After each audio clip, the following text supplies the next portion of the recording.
Hello everyone, good morning. Welcome back to my channel. अपने goals के साथ फिर से दिन की शुरुआत कर रही हूँ।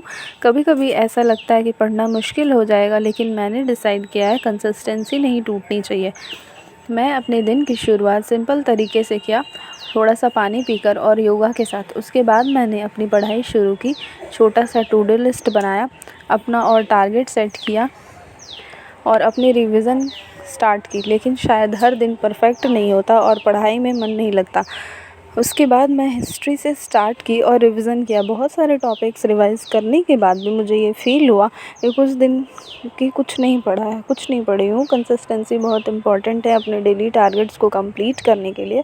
मैं बहुत छोटे छोटे से टारगेट्स बनाती हूँ और फिर उसमें आसानी से अचीव कर सकते हैं। साथ में घर के काम के साथ साथ अपनी पूरे दिन की टारगेट्स पूरी करनी पड़ती है। तो सबसे पहले मैंने अपने टू डू लिस्ट बनाए थे। उसमें मैंने जीएस के पोर्शन को कवर करने का सोचा था, क्योंकि जीएस का पोर्शन बहुत बड़ा होता है और अगर आप डेली उसमें टारगेट सेट करके नहीं कंप्लीट करते हो तो वो बहुत लेंदी हो जाता है। तो इसलिए मैं जीएस पोर्शन से स्टार्ट करती हूँ। हिस्ट्री के बाद पॉलिटी के बाद फिर ज्योग्राफ़ी, करंट अफेयर्स, साथ साथ में सारी चीज़ों को रिवाइज़ करती जाती हूँ। नहीं तो फिर एक साथ बहुत सारे सिलेबस हो जाने के बाद आपको बर्डन फ़ील होगा। इसलिए आपको सारी चीज़ें धीरे धीरे करके कंप्लीट करनी पड़ती है। तो आपको उसके लिए टू डू लिस्ट बनानी होगी, टारगेट सेट करनी होगी, तभी जाके कहीं आपका सिलेबस कंप्लीट हो पाता है और एक अच्छी रिवीजन हो पाती है। तो इसलिए आपको टू डू लिस्ट बनाना बहुत ज़रूरी है, ताकि वो अपने आपके टारगेट्स को अचीव करने में हेल्प करता है। और कंसिस्टेंसी बहुत इम्पॉर्टेंट है। चाहे हर दिन एक जैसा नहीं होता, हर दिन आप एक अच्छी पढ़ाई नहीं कर सकते हो, बट फिर भी आपको अपनी चीज़ें कंटिन्यू रखनी है ताकि बीच में कहीं भी गैपिंग ना आए।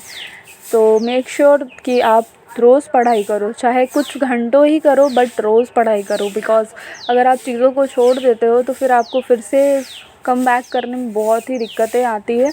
सो ये चीज़ें, और साथ में मैथ्स को भी लेकर के चलनी है सारी चीज़ें। मतलब आप सेपरेटली एक लिस्ट बनाओ जिसमें हर चीज़ को कवर अप करने के लिए सारी चीज़ों को टारगेट करो, सारे सब्जेक्ट्स को टारगेट करो। जो मेन टॉपिक्स है जिसमें आपको बहुत दिक्कतें हैं उसको अलग से रिवाइज़ करो और अलग से टाइम दो, अदरवाइज़ आप नहीं कर पाओगे और चीज़ें और मुश्किल होती जाएंगी। इसलिए हिस्ट्री इतने देर रिवाइज़ करने के बाद भी मुझे ऐसा फ़ील हो रहा था कि मैंने कुछ नहीं पढ़ा है। बिकॉज़ जब आप डेली बेसिस पे रिवीजन स्टार्ट करते हो तो कहीं कुछ टाइम के बाद आपको फ़ील होता है कि माइंड में कुछ सेट हुआ। मैथ्स में कैलकुलेशन गाइस बहुत इंपॉर्टेंट है। बिकॉज़ अगर आपकी कैलकुलेशन अच्छी है, स्पीड अच्छी है, फिंगर टिप्स पे है, तो आप जा कर के कहीं बहुत अच्छे से सारी चीज़ें, मैं यहाँ स्क्वायर रिवाइज़ कर रही थी चीज़ों को। और राइटिंग प्रैक्टिस ज़रूर करें। याद करने के बाद आप राइटिंग प्रैक्टिस करें ताकि चीज़ें आपके माइंड में सेट हो पाए।